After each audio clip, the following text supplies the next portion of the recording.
সবই আমার কপাল। আমার কপাল তো নয়, যেন ফাটা চাতাল। ঠিক আছে, তুমি এখন বাড়ি পাপের শাস্তি পাচ্ছে কে জানে। কি গো মাসি, টাকা পেলে? কই টাকার লরি তো দেখতে পাচ্ছি না। আরে অত অত টাকার লড়ি কি আর এই গলিতে ঢুকবে? দেখ দেখ, দুদিনের ছেলে পিলেরা আমাকে কেমন খেপাচ্ছে দেখ। তোদের জন্য পুরো খোঁড়া করে গেলাম আমি, পুরো তোদের জন্য। আচ্ছা মাসি, এত লাখ লাখ টাকা নিয়ে তুমি করবেটা কি? গাছ লাগাবে, ওতে টাকা ফলবে। কিছু মনে করো না, একটু সুমি সুমি। আরে ও বাবা, তুমি আবার এসেছো কেন গো? ও, সেই পাখা সারাবার জন্য আসতে বলেছিলাম, সেই জন্য এসেছো? বাহ, তোমার কথার দাম আছে তো। তুমি মাকে কি বলছো? তুমি চিনে রাখছো নাকি? আছে তো, মিস্ত্রি, ভালো মিস্ত্রি। মিস্ত্রি? হ্যাঁ, আর তুই তো ফ্রিজ সারাবার জন্য মিস্ত্রি পাঠিয়েছিলিস, ভুলে যাচ্ছিস? হ্যাঁ, দুদিনে একটা ভালো মিস্ত্রি ধরেছিস অপু। ভালো মিস্ত্রি পাওয়া তো আজকাল ভাগ্যের ব্যাপার রে। এই শোনো, বলছি যে ওই পাখাটা সারিয়ে দাও, ওটার জন্য আমি তোমাকে আলাদা করে কিছু দিয়ে দেবো টাকা।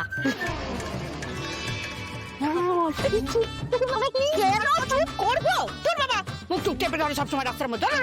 ভালোকে ভালো বলতে পারবো না? ও তো ভালো কাজ করেছে, ভালো মিস্ত্রি, বড় মিস্ত্রি। আমার সব 24 টাকা যে ধার করেছিলে ওইটা আবার ফেরত দিয়ে গেছে। তো ভালো চেনে বাবা। তুমি আমার গাড়ি নিয়ে এসেছো,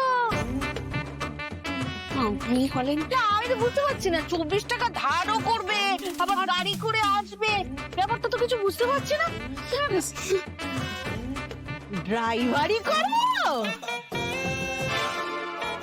বাবা, তো বিরাট গুণের ছেলে। ফ্রিজ চালাতে জানে, পাখা সারাতে জানে, আবার গাড়ি চালাচ্ছে। আরে এই যে এনেকে দেখো দেখো দেখো, এই যে তোমার ধারে কাছেই বয়স, তোমার মতোই সারাদিন খাচ্ছে, অথচ উন্নতি ফক্কা। তুমি ওই শাড়ির দোকানটা ছাড়ো, ওর কোনো ভবিষ্যৎ নেই রে বাবা, ওতে কোনো ভবিষ্যৎ নেই। তুমি টুক করে ফ্রিজ সারানোর শিখে নাও। আজকাল গরম পড়ছে, এসব ফ্রিজ সারিয়ে তো বিরাট বড় লোক হয়ে যাচ্ছে দেখছিল। না না না, এইভাবে ওভাবে আমি আর দিন কাটাতে পারছি না, মাথা খারাপ হয়ে যাবে। না তো তুই তখন থেকে কে ভাবছিস? ওখান থেকে যাতা কথা বলে যাচ্ছ তুমি। করবো এই চেকটা দেখো, নামটা দেখতে পাচ্ছ? কার সাইনটা? কার? আর্য সিংহ রায়। হ্যাঁ, এই সাইনটা ওনার, আর উনি আর্য সিংহ রায়।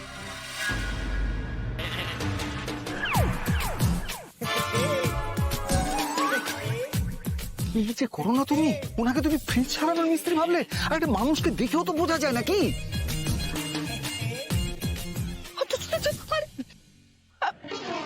হ্যাঁ ঠিক আছে, আমি কিছু মাইন্ড করিনি, প্লিজ নো ওয়ারিজ। ঠিক আছে স্যার, আমি সরি স্যার, আমি মানে মা।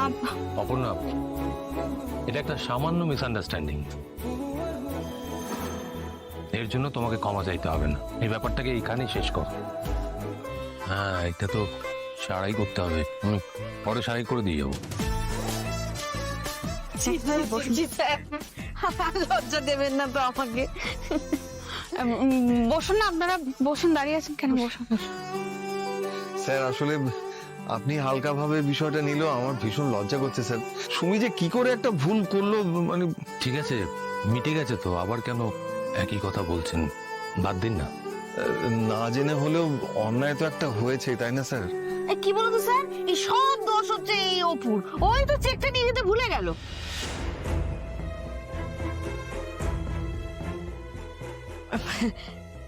না স্যার, আমারই দোষ।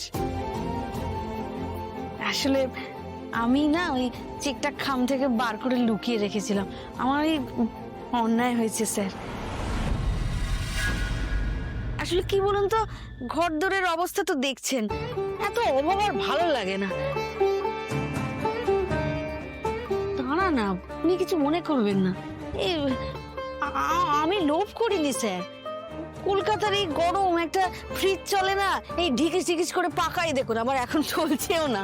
সারা বোঝে সেই টাকাও নেই। এই আমার গয়নাগাটি সব দেখুন না বন্ধক দেওয়া। স্যার আসলে দোষটা না অপুরও নয়, ওনা জানতো না যে খামের মধ্যে চেকটা নেই। আপনাদের থেকে অনেক কিছু শেখার আছে জানেন। একটা অনিচ্ছাকৃত ভুলের জন্য আপনারা এতবার ক্ষমা চাইছেন, আর যে জেনে বুঝে ভুল করেছে তার ক্ষমা চাওয়াটা কিন্তু বাকি।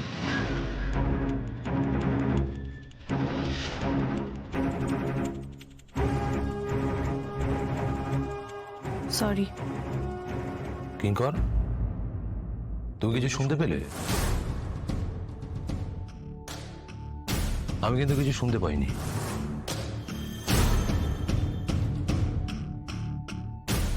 আমার ব্যবহারের জন্য আমি ক্ষমা চাইছি।